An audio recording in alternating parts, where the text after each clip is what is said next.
Calling the shots for this one is the Wall Street Journal's Caitlin Ostroff. In the Skeptics Corner, we have the founder of the wonderfully named Web3 is Going Just Great website, Molly White. Alongside her, we have the star of the TV show Gotham turned author and journalist, Ben McKenzie. And in the Crypto Evangelical Corner, we have the founder of Cardano and co-founder of Ethereum, a real crypto heavyweight, Charles Hoskinson. So help me welcome them to the stage.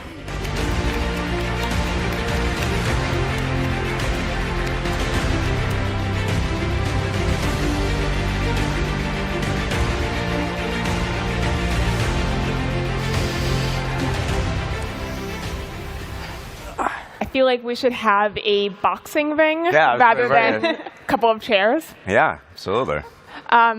So, I mean, let's just kind of start off with a broad overview of this year. We've had a lot of crypto downturn. Prices are down.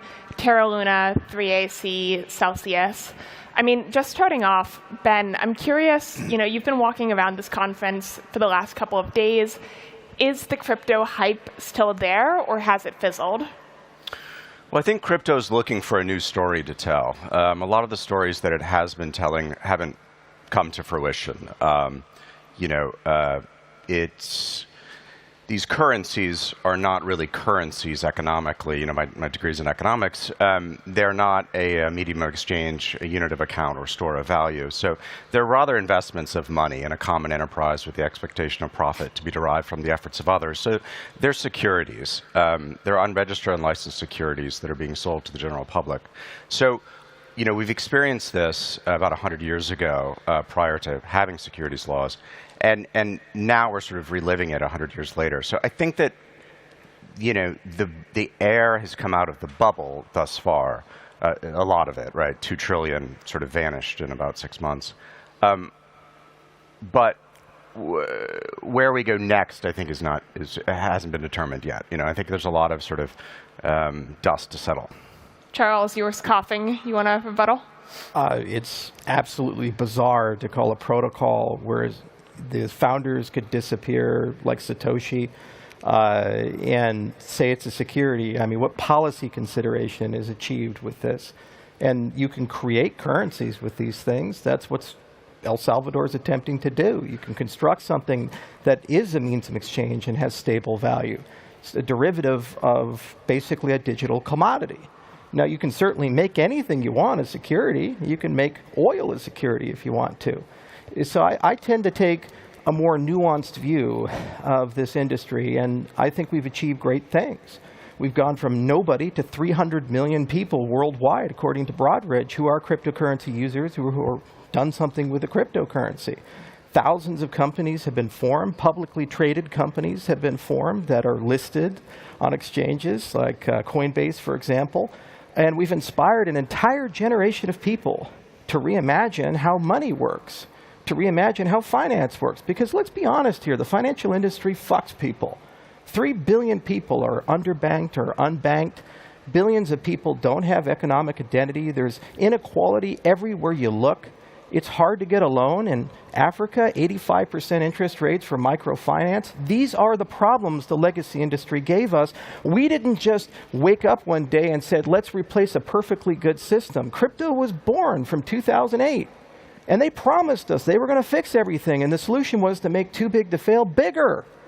So we created a whole industry to reimagine how money works, identity works, and all these things. And to say it's just a security is a bizarre notion, and it's not productive at all.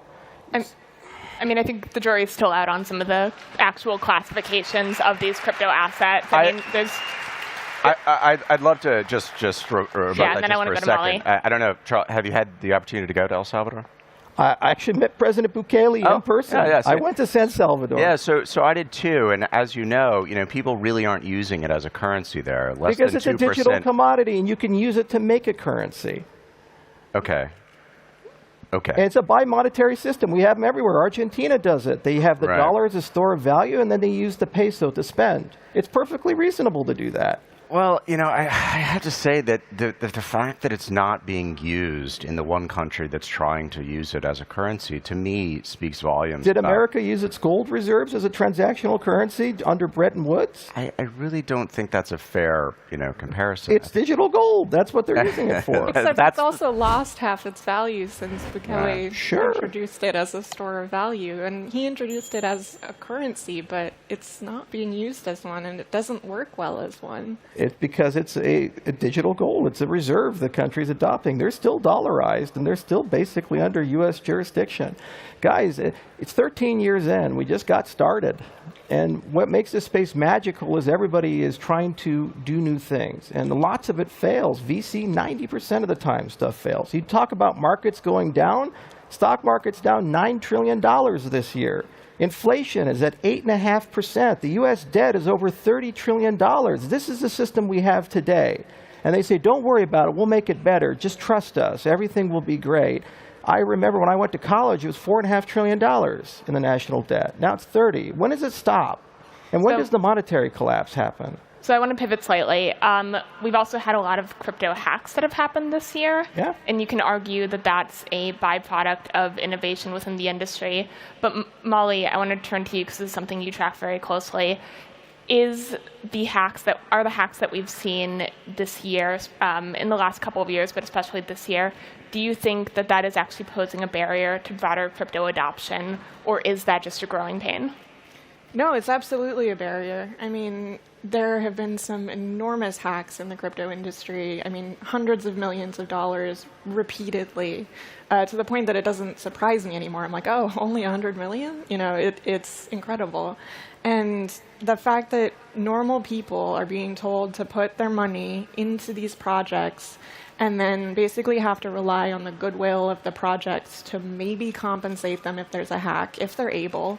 But they have no, requirement to do so. It's unreasonable. I mean, there are no real consumer protections, and the security practices are unconscionable, honestly.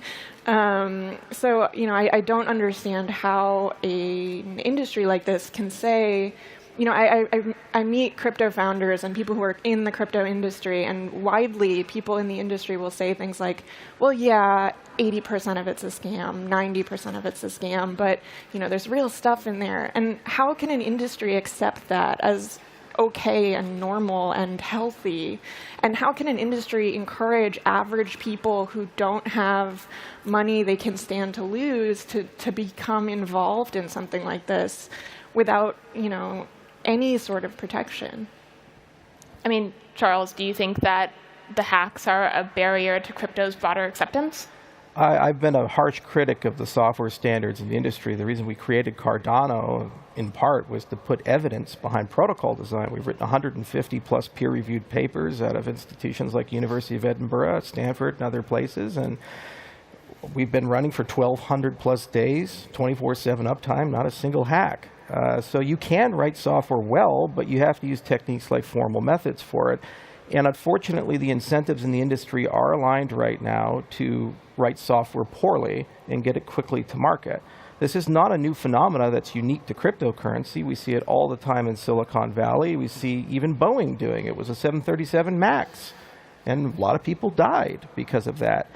So whenever you have a misalignment of incentives, that's a problem. And that's when the regulator comes in. To say it's the Wild West is being disingenuous. This is not 2012. This is 2022. We have MiCA here in Europe. Next year, a very strong possibility the U.S. government's going to pass laws, and regulators have already begun trying to create frameworks. For example, the CFTC went after a certain DAO and said it's an unregistered association or unincorporated association, and there's been numerous regulatory crackdowns that have occurred, and fraud is fraud. Software liability standards are difficult, and that's not our issue. That's an issue we inherited as a society. It is your issue. Hang on. It's an issue we've inherited as a society from companies like Microsoft. There have been tons of hacks in the 1990s and 2000s, and ever since there was an internet, on software, and the software companies don't want liability. Bruce Schneier was writing essays about this in the early 2000s, saying software developers need to be held liable for the software that they write. We say, hey, it's free speech, it's open source code, and US law enables that. This is not crypto specific. The crypto issue is that there's money behind that. Yes. Okay, and so I do agree that there needs to be some standards here, and let's look at the average retail crypto holder. The vast majority of them leave their crypto on exchanges, and the vast majority of them are fairly diversified at this point. Yes, people have lost huge sums of money, myself included. Most people have lost money, though. This year alone, I lost $2 billion. I'm right there no, with you. but most people who have invested in cryptocurrency have lost money. Okay, and the thing is that most people who invested .com startups lost money. You see, these boom-bust cycles happen. There's enthusiasm for markets. It could be 1849 with the gold rush. It can be the 1870s with the oil rush. It could be the tulip mania. Could be the tulip mania. You can do all these things, and there's winners and losers, but you have to separate the technology from the micro day-to-day view and say, is there social utility to the work that we do? Yes. And I don't know how to solve problems like, how do I move a medical record from Mozambique to America in a trustless way without using a blockchain to do something like that? I don't know how to create universal credentials so that your academic records in Addis Ababa can be honored in Oxford or other places without a blockchain. I don't know how we're going to do COP26 and rebuild all of the ESG stuff, all the supply chains of the world and every company in the world to be carbon neutral and environmentally friendly unless you have an audit layer. And what are we going to do? Just put China in charge of all of that? No, it needs to be decentralized and trustless because no one nation state can run it. And this is the whole world we're talking about. Your identity, your privacy, your voice. What constrains Elon Musk with Twitter?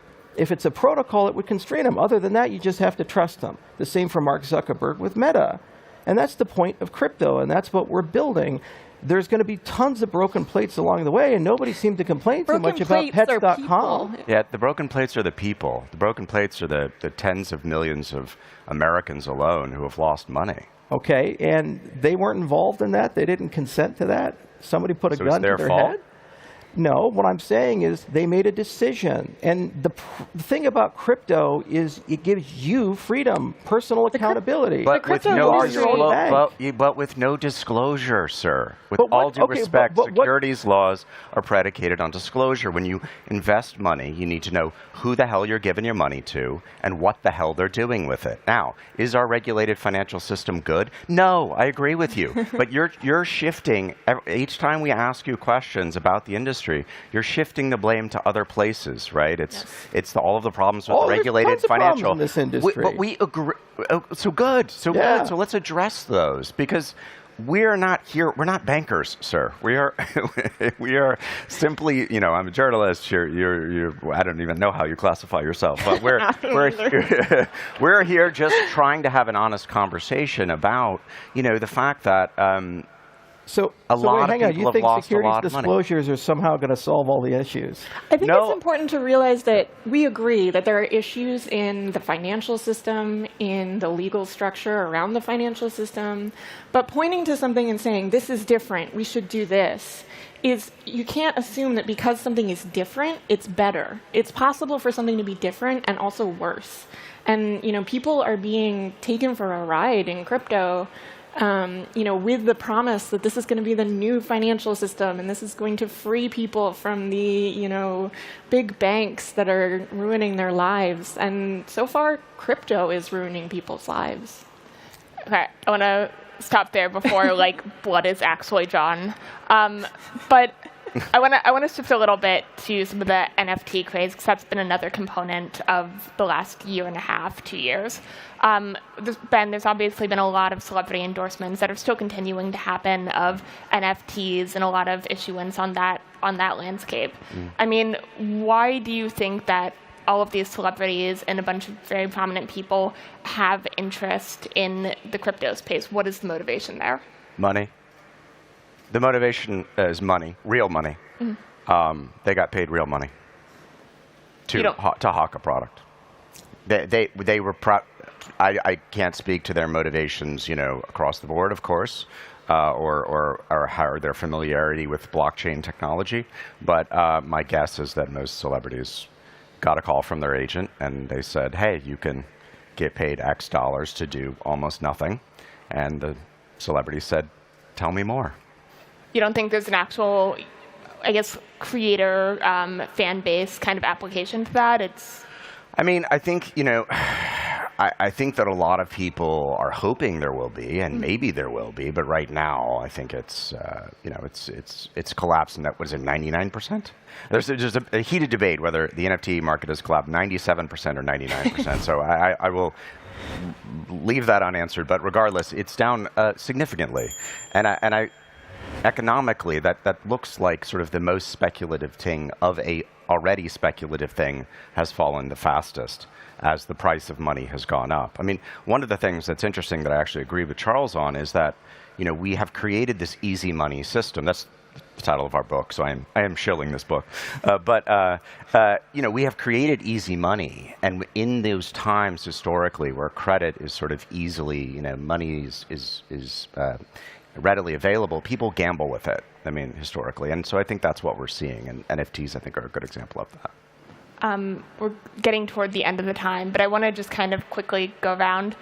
Molly, if you had a blockchain that was, to as much extent possible, divorced from the speculation of cryptocurrencies, is there an application for the blockchain to actually change the way that things are built, money is moved? I guess, is there a positive aspect you see to it divorced of the speculation?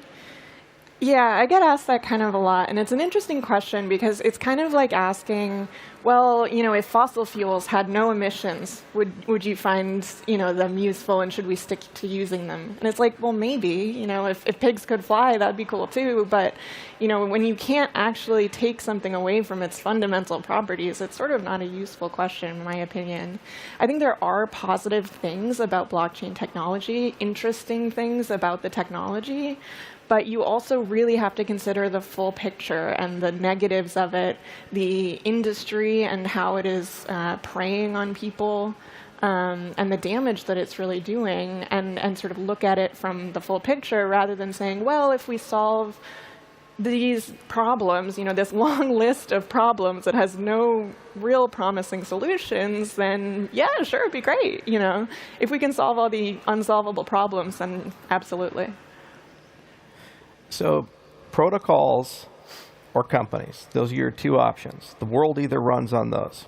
And if you want to live in a world in the 21st century to continue what we started in the 20th century of having a small group of companies have total control over the way your money works, your identity works, the way information flows, the media that you consume, we can do that. And they can live in nice regulated silos and have shares, and you have no say. Okay, and that's where we're at, multi-trillion-dollar companies like Microsoft and Facebook and others. Protocols are like TCP/IP. It's how the web works. Yeah. And when you have a protocol, especially when you tokenize it, then that's a resource that you can use to regulate it, maintain it, and sustain it. That's the point of the tokenomics. The why is it so volatile? Because we're having difficulty finding a value, a price. And like the Gartner hype cycle, you tend to overvalue, then undervalue, then overvalue, and then eventually you find something. Amazon is a great example of that. In the beginning, 2000, they collapsed. A lot of people lost money there, and it took them until 2011 to get back to the value they had in 2000. What was it, a scam company? No, it's just people knew it was going to be a big deal, but they had a hard time pricing that. Now, with respect, well, hang on. I got to answer the NFT one. I want to let Molly get one last word in, and then I unfortunately have to end it so you guys can continue fighting backstage. I was just going to say that you can compare a collapsing industry to Amazon, which did return to being a fairly highly valued company, or you can compare it to the many more companies that have collapsed and have not continued to succeed.